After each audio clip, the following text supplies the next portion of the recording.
बँकमध्ये हेल्पलाईन मारून थकला आणि तरीही तुमचा आधार सेडिंग स्टेटस ऍक्टिव्ह होत नाहीये का?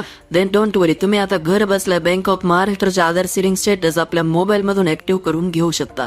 नुकतंच NPCI मॅपवर बँक ऑफ महाराष्ट्राची नोंदणी झाली आहे, त्यामुळे तुम्ही आता बँकमध्ये न जाता सेडिंग स्टेटस ऍक्टिव्ह करून घेऊ शकता. तसेच जर एखाद्या बँकमधून तुमचे पैसे वारंवार कट होत असतील, म्हणजेच आता जर सेडिंग असलेल्या बँकमधून तुमचे पैसे जर कट होत असतील, तर एका बँकमधून दुसऱ्या बँकमध्ये आधार सेडिंग स्टेटस कसं करायचं हेही मी तुम्हाला ह्या व्हिडिओमध्ये सांगणार. तर सगळ्यात अगोदर आपल्या मोबाईलमध्ये क्रोम ब्राउझर ओपन करा. सर्च बार मध्ये NPCI सर्च करा. वेबसाईटची लिंक मी डिस्क्रिप्शन बॉक्स मध्ये दिलेली आहे. त्यानंतर पहिल्या वेबसाईट वरती क्लिक करा. खाली स्क्रॉल करून कन्झ्युमर टॅब वर क्लिक करा. त्यानंतर भारत आधार सेडिंग इनेबलर बेस ऑप्शन निवडा. त्यानंतर तुमचा आधार क्रमांक टाका. आधार सेडिंग ऑप्शन वरती क्लिक करा. सिलेक्ट बँक वरती क्लिक करून बँक ऑफ महाराष्ट्र वरती क्लिक करा. येथे तुम्ही पाहू शकता बँक ऑफ महाराष्ट्राची नोंदणी NPCI मॅपर वरती झालेली आहे.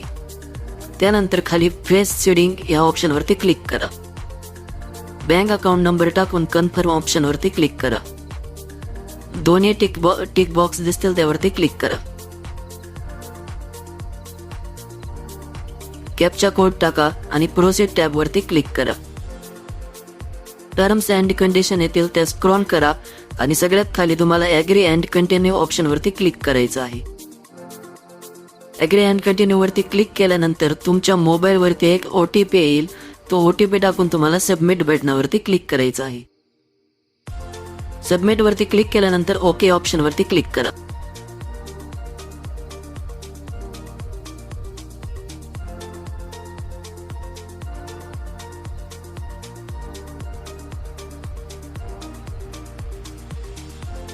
काही क्षणातच रिझल्ट तुमच्या समोर दिसेल आणि तुमचं सेडिंग स्टेटस ऍक्टिव्ह झाल्याचा इंटरफेस तुम्हाला स्क्रीनवर दिसेल. तुम्ही येथे स्क्रीनवर पाहू शकता.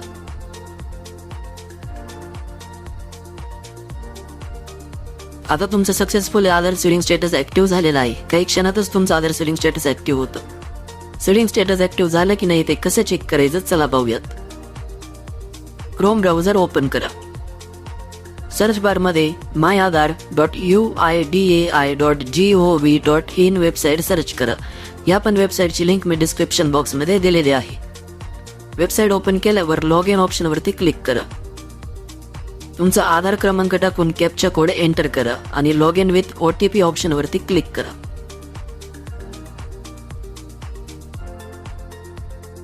त्यानंतर तुमचा मोबाईल नंबर वरती एक OTP येईल. तो OTP टाका व लॉग इन वरती क्लिक करा. त्यानंतर बँक सेडिंग स्टेटस ऑप्शन वरती क्लिक करा. तुमचं स्टेटस समोर दिसेल. अशा प्रकारे काही मिनिटांमध्येच तुम्ही बँकमध्ये न जाता घर बसल्या सेडिंग स्टेटस ऍक्टिव्ह करून घेऊ शकता.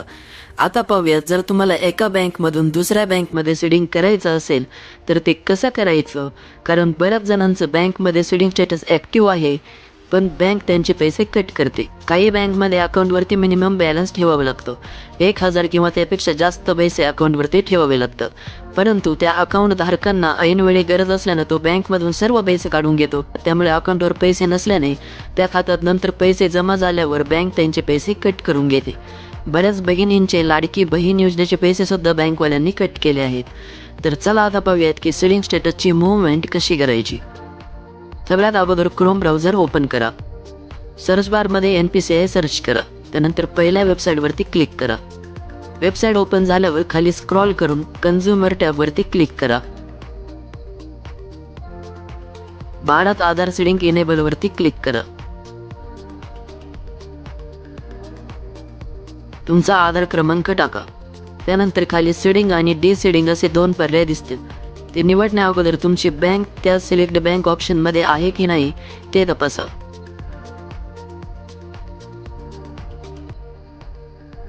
जर लिस्ट मध्ये तुमची बँक असेल तरच डिसेडिंग ऑप्शन निवडा आणि जर लिस्ट मध्ये तुमचं बँकचं नाव दिसत नसेल तर काय करायचं हेही मी तुम्हाला पुढच्या सेकंड स्टेप मध्ये पुढे सांगणार आहे.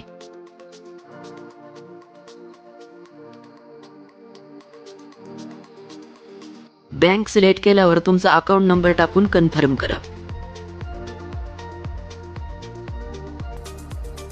टिक बॉक्स वर टिक करा.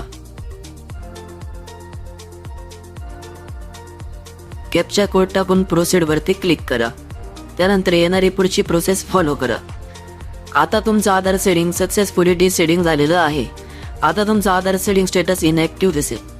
आता ज्या नवीन बँक सोबत तुम्हाला सेडिंग करून घ्यायचं आहे ते तुम्ही व्हिडिओमध्ये दाखवलेल्या सुरुवातीच्या स्टेपनुसार जाऊन तुम्ही बँक सिलेक्ट करून त्यानंतर सेडिंग ऑप्शन निवडून ऍक्टिव्ह करून घ्या. सेडिंग स्टेटस ऍक्टिव्ह झाल्यावर आता तुमचे गव्हर्नमेंट स्कीमचे सर्व पैसे डीबीटी मार्फत सेडिंग असलेल्या या नवीन बँक अकाउंटवरती यायला सुरुवात होईल.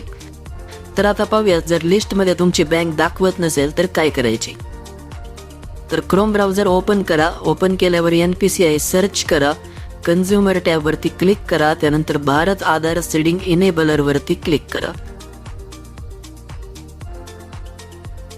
तुमचा आधार क्रमांक टाका. त्यानंतर सेडिंग ऑप्शन वरती क्लिक करा. ज्या नवीन बँक सोबत तुम्हाला सेडिंग करायचं आहे ती बँक सिलेक्ट करा. लक्षात असू द्या, आता तुम्हाला ज्या बँक लिस्ट मध्ये दिसतात त्यापैकीच तुमचं अकाउंट असायला हवं. जर तुमची बँक त्या लिस्ट मध्ये असेल तर ती बँक सिलेक्ट करा. बँक सिलेक्ट केल्यावर खाली सेडिंग टाईपचा ऑप्शन दिसेल. येथे तुम्हाला 3 नंबरचा ऑप्शन दिसेल, movement from one bank to other bank. त्यावरती तुम्हाला क्लिक करायचं आहे. 1 नंबरचा ऑप्शन हे फेस सेडिंग करण्यासाठी आहे. म्हणजे जर तुमचं सेडिंग स्टेटस अजूनही ऍक्टिव्ह नसेल त्यांच्यासाठी हा पर्याय असतो. दुसऱ्या पर्यायात तुम्हाला जर सेडिंग असलेल्या बँकमध्ये जर तुमचं दुसरं अकाउंट असेल, म्हणजे सेम बँकमध्ये दुसरं अकाउंट असेल तर तुम्ही हा पर्याय निवडू शकता. आणि तिसरा पर्याय हा आहे की तुम्हाला जर एका बँकमधून दुसऱ्या बँकेत आधार सेडिंग करायचं असेल तर त्यासाठी हा तिसरा पर्याय आपल्याला दिलेला आहे. आणि म्हणूनच आता तुम्हाला हा पर्याय निवडायचा आहे. तिसरा पर्याय निवडल्यानंतर तुम्हाला खाली आता ज्या बँक सोबत दुसऱ्या बँक सोबत सेडिंग करायचं आहे त्या बँकचा अकाउंट नंबर टाकायचा आहे. बँक अकाउंट नंबर टाकल्यानंतर कन्फर्म करा. त्यानंतर खाली टिक बॉक्स वरती क्लिक करा आणि कॅप्चा कोड एंटर करा. त्यानंतर प्रोसीड वरती क्लिक करा आणि पुढे येणारी प्रोसेस फॉलो करून घ्या. आता सक्सेसफुली तुमचं आधार सेडिंग स्टेटस एका बँकमधून दुसऱ्या बँकमध्ये ट्रान्सफर होईल. म्हणजेच आता तुमचं सेडिंग स्टेटस नवीन बँक सोबत ऍक्टिव्ह होईल. तर नक्कीच हा व्हिडिओ पाहून तुम्हाला सगळे प्रोसेसिंग समजले असेल आणि तुमच्या मनातील सर्व डाऊट्स क्लिअर झाले असतील. व्हिडिओला जास्तीत जास्त लाईक करा. चॅनलवर नवीन असाल तर चॅनलला सबस्क्राईब करून बेल आयकॉनवरती क्लिक करा. मी भेटेल तुम्हाला पुढच्या व्हिडिओमध्ये एका नवीन माहितीसह. तोपर्यंत जय महाराष्ट्र. धन्यवाद.